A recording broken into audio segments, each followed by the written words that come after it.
subscribe to our channel and press the bell icon.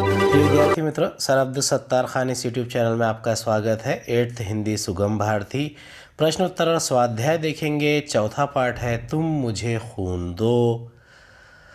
मौलिक सृजन है, स्वाधीनता संग्राम में सुभाष चंद्र बोस का संगठक के रूप में कार्य लिखो। इसका उत्तर है सुभाष चंद्र बोस भारत के स्वाधीनता संग्राम के अग्रणी नेता थे। द्वितीय विश्व युद्ध के दौरान अंग्रेज़ों के खिलाफ लड़ने के लिए उन्होंने जापान के सहयोग से आज़ाद हिंद फौज का गठन किया था। सुभाष जी द्वारा दिया गया जय हिंद का नारा भारत का राष्ट्रीय नारा बन गया। नेताजी ने 5 जुलाई 1943 को सिंगापुर में सुप्रीम कमांडर के रूप में सेना को दिल्ली चलो का नारा दिया और जापानी सेना के साथ मिलकर ब्रिटिश सेना से इम्फाल और कोहिमा में एक साथ जमकर मोर्चा लिया। 21 अक्टूबर 1943 को आज़ाद हिंद फौज के सर्वोच्च सेनापति की हैसियत से स्वतंत्र भारत की अस्थायी सरकार बनाई, जिसे जर्मनी, जापान, फिलीपींस, कोरिया, चीन, इटली और आयरलैंड ने मान्यता दी। 1944 में आज़ाद हिंद फौज ने अंग्रेज़ों पर दोबारा आक्रमण किया और कई भारतीय प्रदेशों को अंग्रेज़ों से मुक्त करा लिया। निसंदेह सुभाष चंद्र बोस भारत के स्वाधीनता संग्राम के इतिहास में सबसे महत्वपूर्ण एकक है। सूचना के अनुसार कृतियाँ करो, संजाल पूर्ण करो। पाठ में आए देश के नाम: चीन, जापान, जावा, सुमात्रा। उत्तर लिखो। भारतीयों के सामने पेश किया गया कार्यक्रम: पूर्वी एशिया के हर कोने से आए हुए स्वतंत्रता की राह इसे बनाई जा सकेगी, हमारे स्वतंत्र संघर्ष का आधार। इसका उत्तर है संपूर्ण सैन्य संगठन। दूसरा है रंगरूट। तीसरा शहीदों के खून से। चौथा पूर्वी एशिया, विशेषकर बर्मा। टिप्पणी लिखो। नेताजी सुभाष चंद्र बोस की मांग और वादा। भाषा बिंदु: निम्नलिखित वाक्यों के काल के भेद लिखो। बच्चे अब घर आ रहे होंगे। हम अल्मोड़ा पहुंच रहे थे। भारत के अंदर एक विराट आंदोलन चल रहा है। उदय शंकर ने अपनी नृत्यशाला यहीं बनाई थी। हमें पर्याप्त संख्या में रंगरूट मिल गए हैं। आप जीते जी भारत को स्वतंत्र देख ही पाएंगे। मैं तुमसे आज़ादी का वादा करता हूँ। बच्चों को आप भूख से तड़पते देखते होंगे। उपयोजित लेखन: निबंध लिखो। मेरा प्रिय वैज्ञानिक। नेताजी सुभाष चंद्र बोस की मांग और वादा।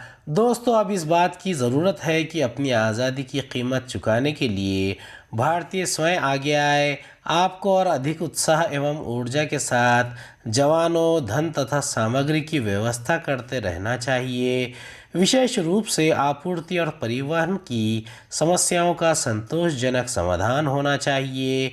हमारे पास ऐसी प्रेरक शक्ति होनी चाहिए जो हमें बहादुर व नायकोचित कार्यों के लिए प्रेरित करे। आज हमारी केवल एक ही इच्छा होनी चाहिए, मरने की इच्छा, जिससे स्वतंत्रता की राह शहीदों के खून से बनाई जा सके। आज मैं आपसे एक ही चीज़ मांगता हूँ, मैं आपसे अपना खून मांगता हूँ। खून से ही आज़ादी की कीमत चुकाई जा सकती है। तुम मुझे खून दो और मैं तुम्हें आज़ादी का वादा करता हूँ। वाक्य और काल: बच्चे अब घर आ रहे होंगे, भविष्यकाल। हम अल्मोड़ा पहुंच रहे थे, अपूर्ण भूतकाल। भारत के अंदर एक विराट आंदोलन चल रहा है, अपूर्ण वर्तमान काल। उदय शंकर ने अपनी नृत्यशाला यहीं बनाई थी, पूर्ण भूतकाल। हमें पर्याप्त संख्या में रंग रूट मिल गए हैं, पूर्ण वर्तमान काल। आप जीते जी भारत को स्वतंत्र देख ही पाएंगे, भविष्यकाल। मैं तुमसे आज़ादी का वादा करता हूँ, सामान्य वर्तमान काल। बच्चों को आप भूख से तड़पते देखे होंगे, भविष्यकाल। प्रिय वैज्ञानिक का है: मैंने अनेक वैज्ञानिकों के बारे में सुना और पढ़ा है, लेकिन मुझे सबसे अधिक प्रभावित किया है डॉक्टर APJ अब्दुल कलाम ने। डॉक्टर कलाम भारत के मिसाइल मैन थे। वे जनसाधारण में जनता के राष्ट्रपति के रूप में मशहूर हैं। कलाम का जन्म 15 अक्टूबर 1931 को तमिलनाडु के रामेश्वरम में एक गरीब मुस्लिम परिवार में हुआ था। अपने बचपन में ही कलाम ने अपने परिवार की आर्थिक मदद करना शुरू कर दिया था। उन्होंने 1954 में तिरुचिरापल्ली से ग्रेजुएशन और 1960 में चेन्नई से एरोस्पेस में इंजीनियरिंग की पढ़ाई पूरी की।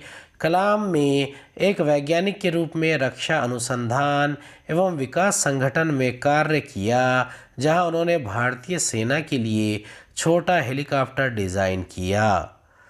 उन्होंने इनकोस्पायर कमेटी के एक भाग के रूप में डॉक्टर विक्रम साराभाई के अधीन भी काम किया।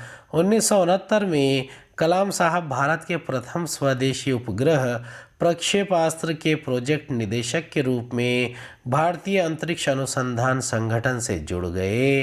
भारत में बैलिस्टिक मिसाइल के विकास के लिए दिए गए अपने महान योगदान के कारण वे सदैव भारत के मिसाइल मैन के रूप में जाने जाएंगे। 1998 के पोखरण में किए गए द्वितीय परमाणु परीक्षण की सफलता में डॉक्टर कलाम की महत्वपूर्ण भूमिका रही है। आपने 2002 से 2007 तक देश को राष्ट्रपति के रूप में अपनी सेवाएं दी। वे एक महान व्यक्तित्व के साथ साथ देश के युवाओं के लिए एक प्रेरणा स्रोत रहे।